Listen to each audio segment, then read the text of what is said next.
and welcome to a brand new channel. I am Mr. Sunshine, and I've been playing Magic for about 28 years or so. Today, I thought we'd highlight a little bit of the fun you can have on Arena with the Midweek Magic formats that rotate in every week.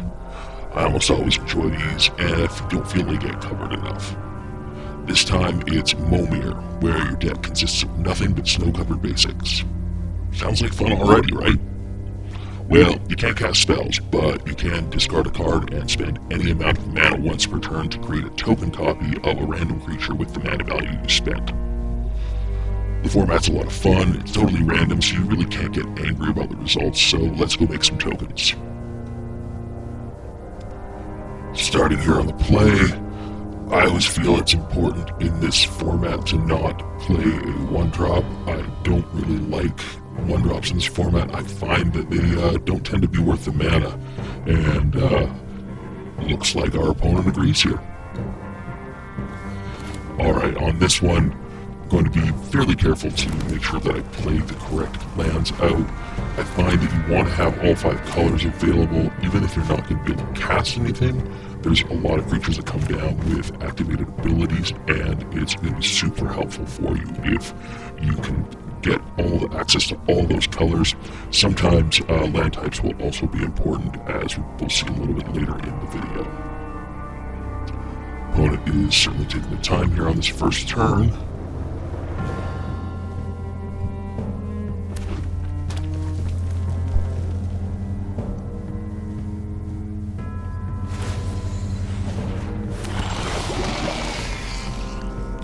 Opponent with a Crawling Chorus that of course makes a Phyrexian Might token when it dies.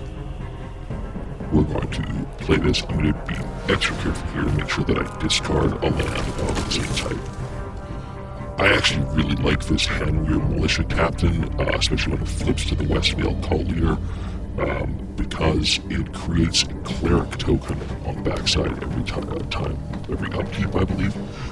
It's been a really good deck. Really good for me in a previous deck that was a Cleric deck. Kalane coming down here, creating a treasure, which is going to allow our opponent to ramp with that extra mana. The 1/1 counter from the treasure will be relevant here, as the creature will not be cast. As I was saying about the Militia Captain, though, as it flips and it creates the create Cleric tokens, I found it very good with the black Cleric that allows you to tutor out a black creature for the cost of 5 mana and a Cleric. Our 3-drop here is the Fertilid that allows us to tutor out a land for a cost of 1 and a green. Ramping in this format can be really effective, so, but at the cost of that creature's power and toughness could be a tough one. This Seething Skitter Priest here, another alchemy card. I have no problem with alchemy, by the way. This is just gave both of their Phyrexians another Might token on death, so that means that the Crawling Chorus is actually going to create 2. I'm actually not sure why they beat on it. I guess they didn't really have any good attacks there. I've been trying to hold off spending the mana here. I might want to ramp out with this Fertilid, even though it really doesn't give me good blocks if I do that, but we're just going to see what happens here. You create a 1/3 flyer, not really much going on in this game.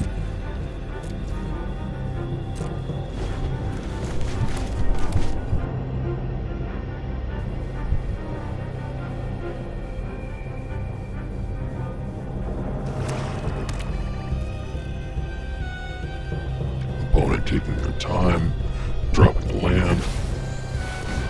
See what they get for that 4-drop, and they go wide, they get the 1/1 with a 2/2, and decide that's enough.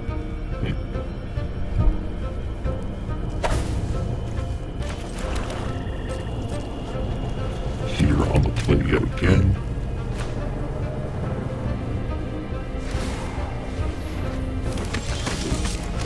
Opponent creates 1-drop. Looks like just a vanilla 1/1 probably.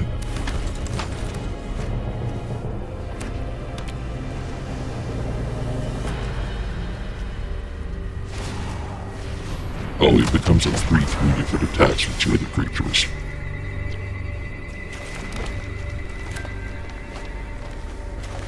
Once again, just making sure that I have my land types correct.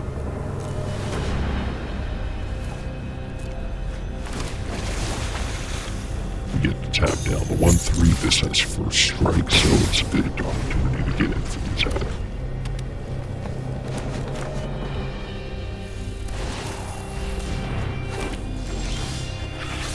Their 1/3 flyer does take away most of our attacks.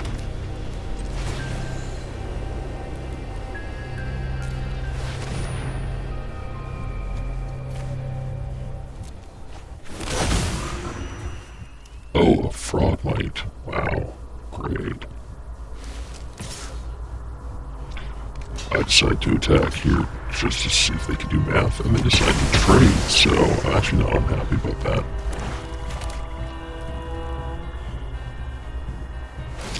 I don't know if they read their own card, but they actually could have done some good damage with that last one. 4/3 attacker that can only be blocked by one creature at a time. Not exactly good for us. Let's see what we get on 5. Discard planes. So we do have the full domain now. We get the Balrog, which is a 7/7 trampler and gets shuffled into our library if an opponent's legendary dies, which is not exactly great, so hopefully they don't get any legendaries. They come in with 3 flying vigilance, no reason not to. Gonna go with the 7/7 and then we'll see what we get afterwards. No blocks from the opponent, even though they could have double blocked. And we get a 6/5 vanilla.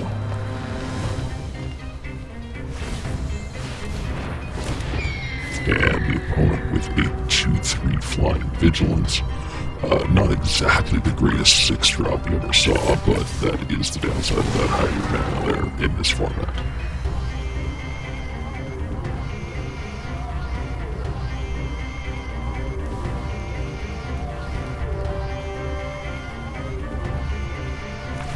I did not start playing Magic online until after the arena, the dungeon was a thing, so I've actually never ventured into the dungeon as far as I know.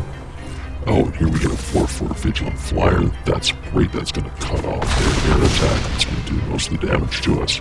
They take the full 13 there, and say good game to us. And their 7-drop is a Shroud Stomper, 5/5 Death Touch that drains us for 2 on entry. And they've said good game to us a couple of times, so I'm just going to turn everything sideways and see what happens.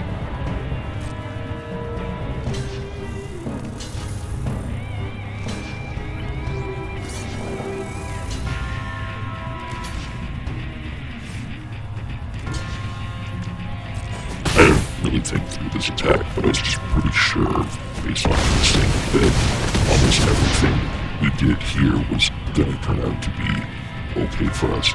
The reason that creature is glowing is we can put a 1/1 counter on another creature flying, but since that would be an opponent's creature, no sense in that. There we go, we've also now got a 6/6 flyer, so the air is now clogged up for them again. Although the opponent definitely has to stay back for the blocks, as all of our creatures are lethal threats at this point. They come up with a 5/5 flyer, so our attacks are not quite as good as they were before, but I would probably do it. And they say good game. We're going to play, we drop a 7-drop. And ironically enough, we get that same Shroud Stomper they got, which is enough to drain them for 2, and we win.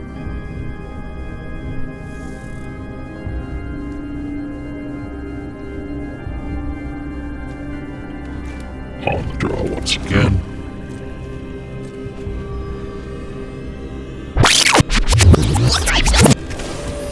We get a 2/2 with Outlast.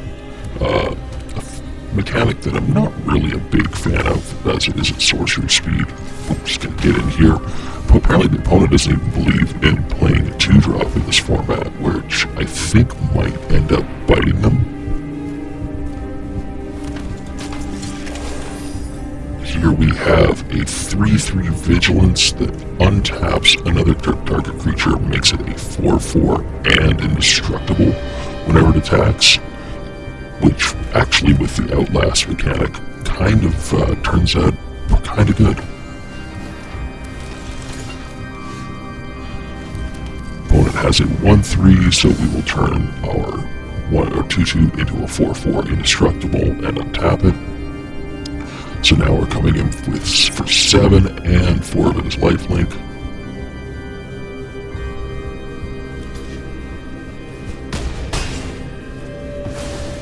This format is far more a combat format than I would typically like. I'm not really a fan of winning with creatures. I like to win basically by any other method that I can possibly find, but I will do combat as necessary. And I'm going to take my vigilance and turn it into a 4/4 after combat.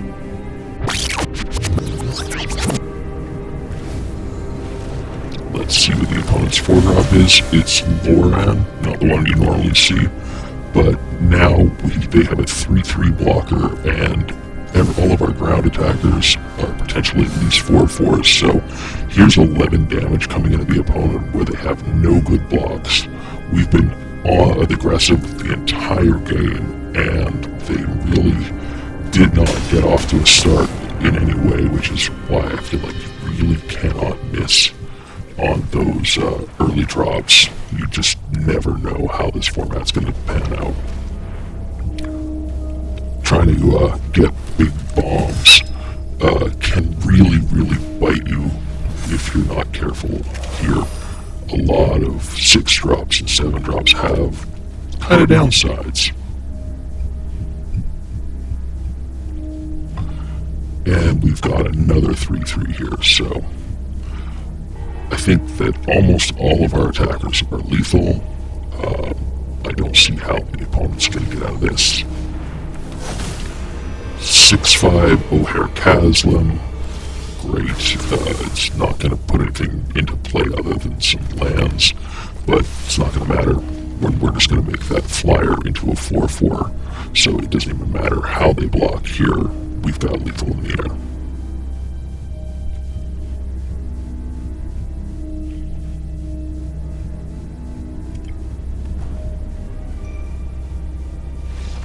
And the opponent agrees.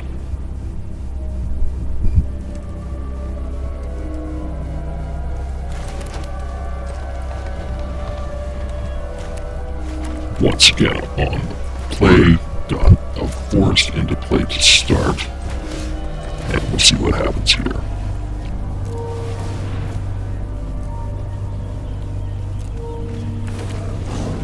On 2, a Hero of the Pride. Whenever it can cast a spell that targets this creature, creatures you control get +1/+0. Really not relevant. We're never going to cast a spell in this format.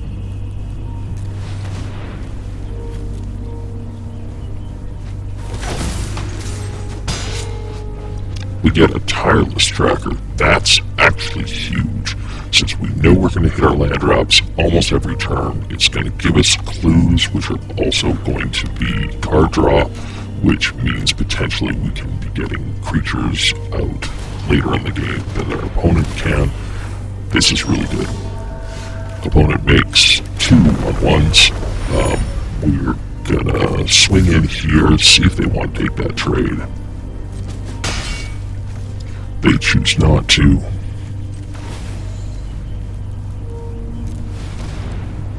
Let's see what we get on 4. And we get a creature that gets +2/+0 as long as we control 2 or more artifacts, which with our tracker is going to be really helpful. Opponent creates a blood token, has a 3/3. Drop that. Now we've got the 4/4 Vigilant. We'll see if they trade.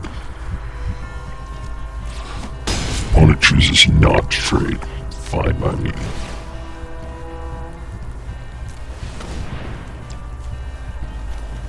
I'm only going to put a 3-drop into play here so that I can use my clue later.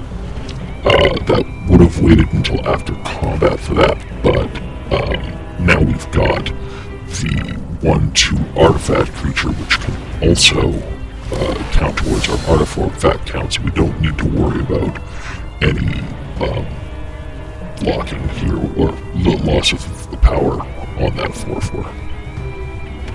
Opponent gets to Reigns of Power, one of our creatures. I'm very grateful that we got that extra artifact down, so the power on the Vigilant creature is high enough that it can't be taken for the turn. Reptilian Recruiter, not a card that I had ever seen before. I guess it allows you to take control of a creature that has power 2 or less, unless you control a lizard. Opponent comes in with our 2/2 and their 3/3. They're going to sacrifice a blood, take it up to a 5/5 menace. Not worth blocking that at all. It's going to lose something we care about. Great, now we drop the clue. That's probably why I held that clue, wanted to hold that clue open as well, because it gives the tracker a +1/+1 counter. And now we get a Tolarian Kraken that allows us to tap or untap a creature every time we draw a card for the cost of extra mana, which, with the synergies of our clues and our land drops, is really great. And thankfully we put that +1/+1 counter on the tracker last turns, because it survives the -2/-2 that the opponent's 5/5 flyer just put up. So now here we go, we've got another one. I'm going to play a new creature out, but I'm going to make sure that I leave up 2 mana to crack a clue at instant speed, just so that we have the option. And actually, I didn't intend to. I meant to do 5, but this works out even better, because we get a Mirror Hall Mimic, which means that now we have 2 tireless trackers. It's these sorts of unexpected synergies between creatures, like this thing that allows us to tap down the opponent, as well as having clues that really makes me enjoy the Momir format when it comes up on Midweek Magic. That's right, I intentionally left 3 mana open because I need 2 to crack a clue and 1 more to tap down a creature, because they have got the skies right now. Their blue dragon is going to shrink the power of 3 of our creatures, so the crackback that we originally planned on giving them is not really what we want. So in response to that, I'm going to draw a card and pay it mana and tap down that demon. Let's pay another mana. We will tap down the other 5/5, and this will allow us to investigate twice more. And no attacks, no need here, because we've got more than 12 mana, or 12 power rather, on the ground right now. We'll see what the opponent does. We've got 4 clues and our draw for turn, so we will be able to tap down a lot of their creatures. This one has ward, so we'll hold off on it. Now before we pass to combat, we're going to draw 2 cards. We'll tap down both of those 5/5 flyers.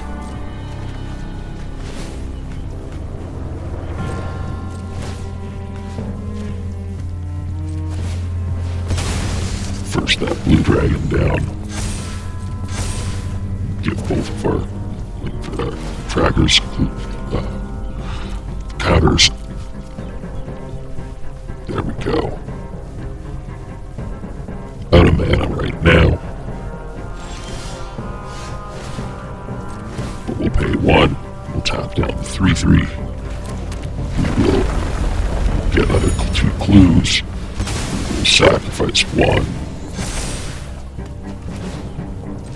And the opponent sees exactly what we're about to do as we're about to hit them for lethal.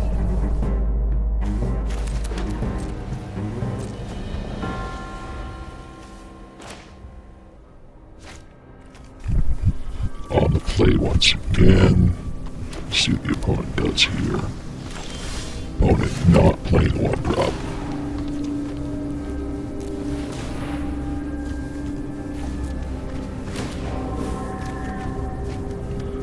Looting with the Shipwreck Sifters is kind of irrelevant in this format, but that's what we get.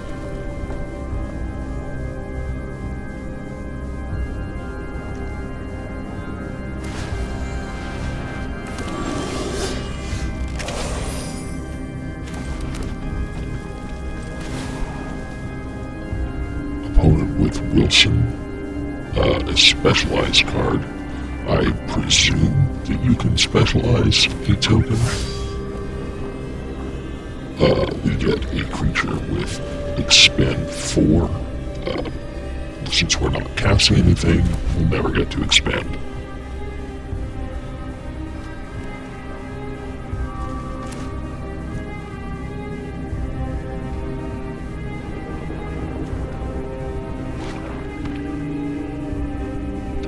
I think that if I was the opponent, I probably would try to specialize there. I would try to make it into a 5/5 trample. I don't think that any of the other types of specialties on that creature are all that great in this format particularly. Opponent gets to draw a card and lose a life from there. That's much better than us looting off ours.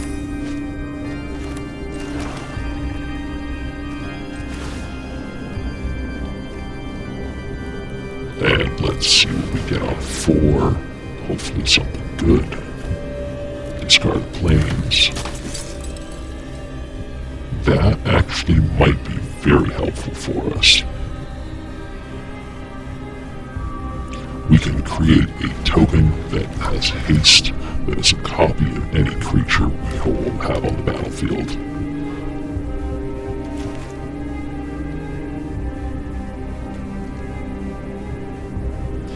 And I'm going to try to keep as many mountains as possible from here on out, for just in case we get a chance to use that ultimate it had, which was, I believe, 8 mana to create 5 copies of a creature.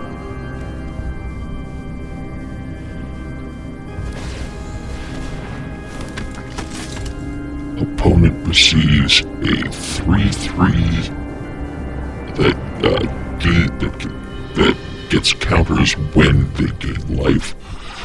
That could be an argument for the specialize the bear into the lifelink, but I probably wouldn't.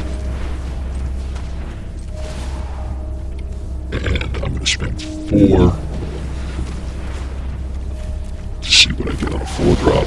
I get a 0/3, and I'm wondering here why I went to combat, because I didn't realize I misread the activation cost on my red creature. This Forgotten Ancient allows me to transfer counters and gets counters whenever a player casts a spell, so our 4 mana netted us a useless vanilla 0/3. Karn Legacy Reforged, potentially great in this format. The opponent now has an extra mana every turn, at least 1, and if they get any more artifacts, they'll start getting more, so they can start pumping out really big creatures, because they can use that mana with their emblem. So now that I know that the activation cost on my creature is 2, I'm going to once again get a 4-drop, hopefully get something better. I get Goreclaw, who allows us to attack with creatures power 4 or greater. I'm not attacking here.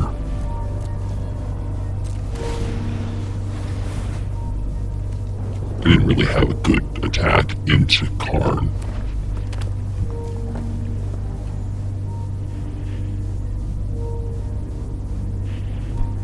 Looking back, as I'm recording this voiceover afterwards, I realize I did not play this game particularly well. I made a few more mistakes than I would like.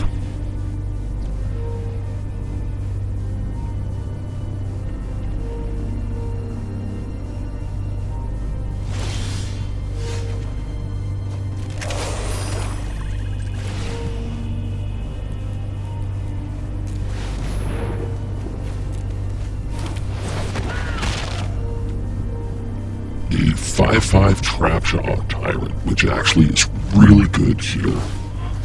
We're going to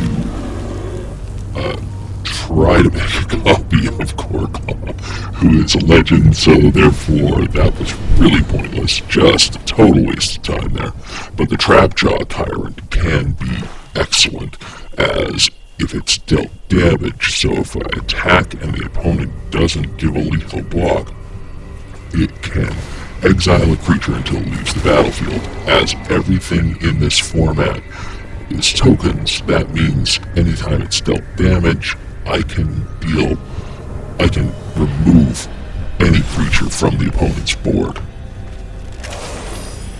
The 7/7 Brontodon is really brutal, especially in this format where everybody knows they're going to get a land drop every turn. So I'm going to attack with just Goreclaw. I'm going to pump up my 2 dinosaurs, go with 2 6/6s.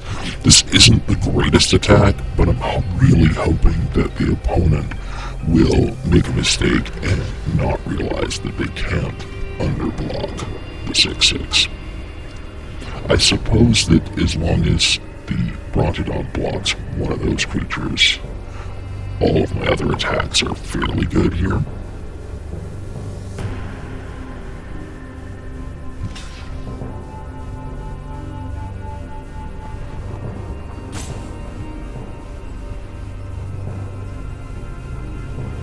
Opponent's going to block Goreclaw with the 4/3, that lets 2 points through.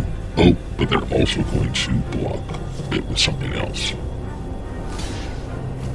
Looks like the opponent was about to make the mistake I wanted them to make, and then they changed their mind at the last second. This is fine. I don't see any reason to care about what is wrong here.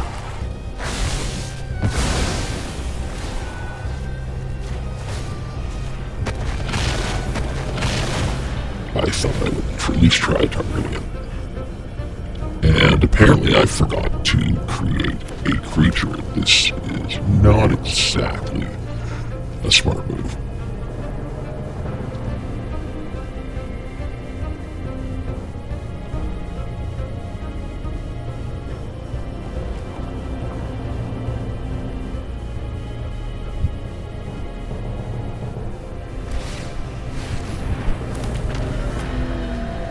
So the opponent has a 5/5 and a 7/7, both tramplers that can come in.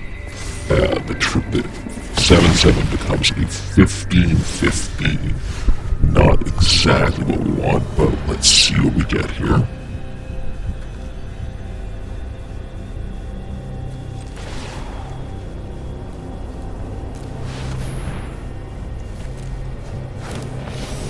A 4/5 flying lifelink that makes a body. Wow, could not have top decked anything better. We get in there, we've got 2 of those angels, so they give us 2 4/4 flying vigilance creatures. So now we just gotta try to survive. If we can live through this current attack, then, and not have to burn our angels, then we'll have 16 points of damage in the air next turn. Along with, we also gained 4 life this last turn, so we're back up to 9. I think we're actually probably in pretty good shape here. Opponent gets Jin Gitaxis. Well, we're empty-handed anyway. They're going to get 7 lands, which is not terrible for them. They're going to be able to do whatever they like. They only come in with the 7/7, which I think is going to be the mistake that costs them the game. And here we go. We can block with these 3. That's 9. We're going to take 7 here. And we know they're tapped out. There's nothing they can do. We've got the line right here.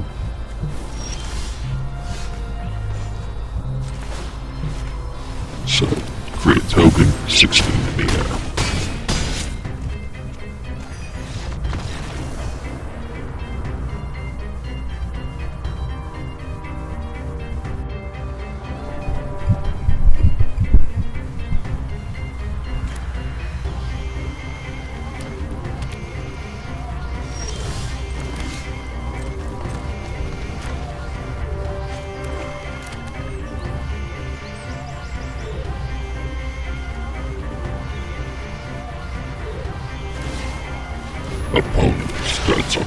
1/2 Death Toucher.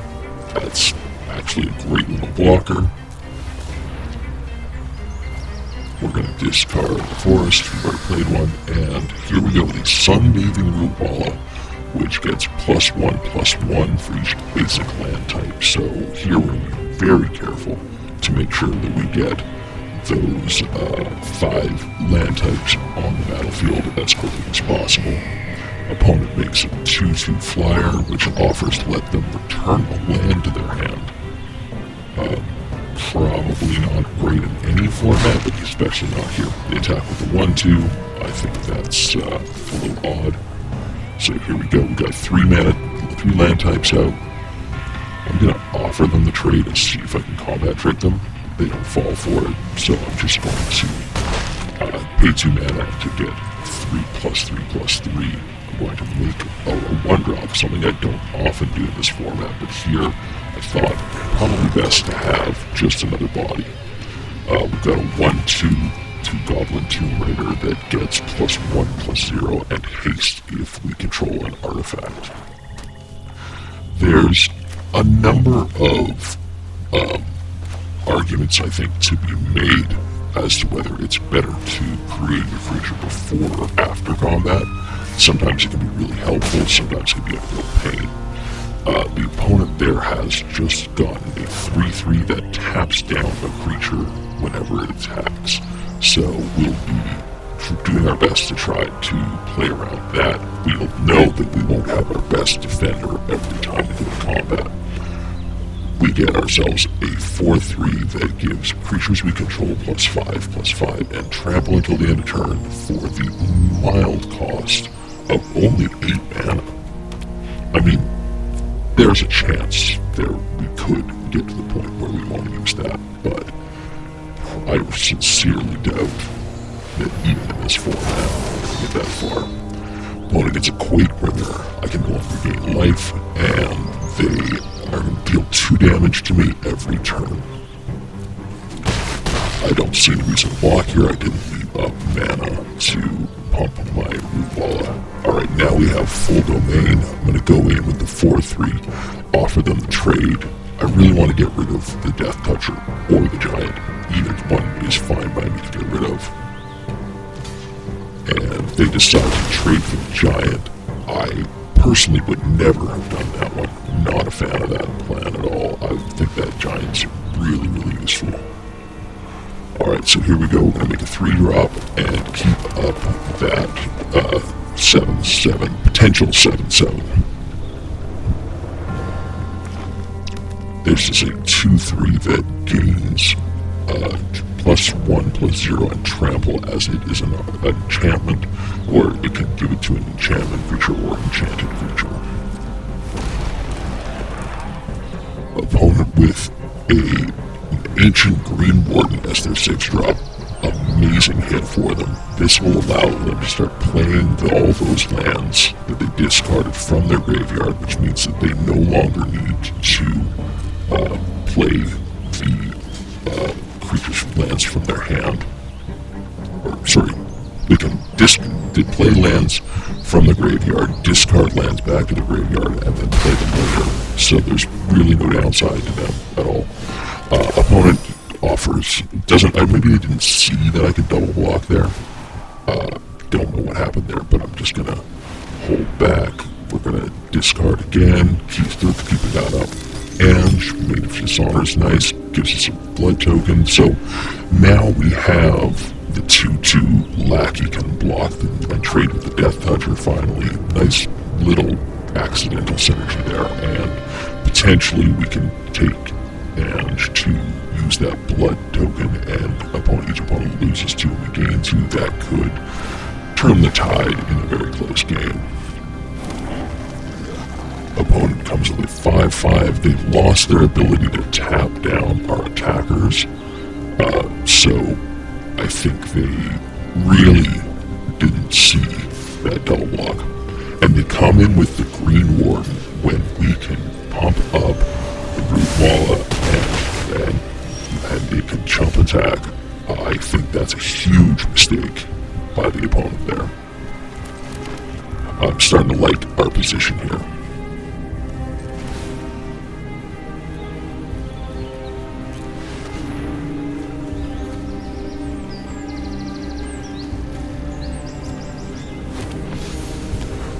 4/4 Flying Vigilance. Not a problem here at all. We've got good blocks on the 5/5. We've got a good block and attack on the 2/2 Flyer. The opponent really doesn't have a whole lot that can do much to us at this point. And they get a 7/6 Wolf Pack. That's actually really bad for us, because that can come in, it can trade with our biggest creature, and it can also just deal damage directly to us, as though it wasn't blocked. But we do still have that 7/7 up, so if they come in with the 5/5, we will take care of it. Alright, we're going to play land, or maybe not, just attack with the 4/4 Vigilance. I don't know from the artwork that it actually is a Seraph Angel, but it sure looks like one.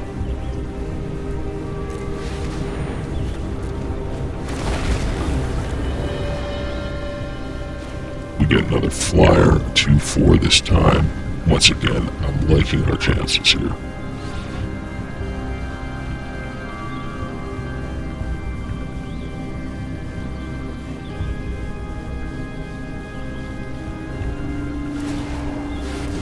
The opponent gets an 8-drop, it's a Moonshaker Cavalry. If you don't know what that is, that's the Craterhoof Behemoth of the Skies. They have just absolutely knocked it out of the park with that one. No sense in blocking. This is why we play the format. Sometimes you're going to be the one to get to Moonshaker, and sometimes you're going to get Moonshakered. Thanks for watching. I'm not sure if I'll post another video, but I did get footage of last week's Cascade Brawl Midweek Magic, so if you want to see that, do the feedback things, and I'll throw it together.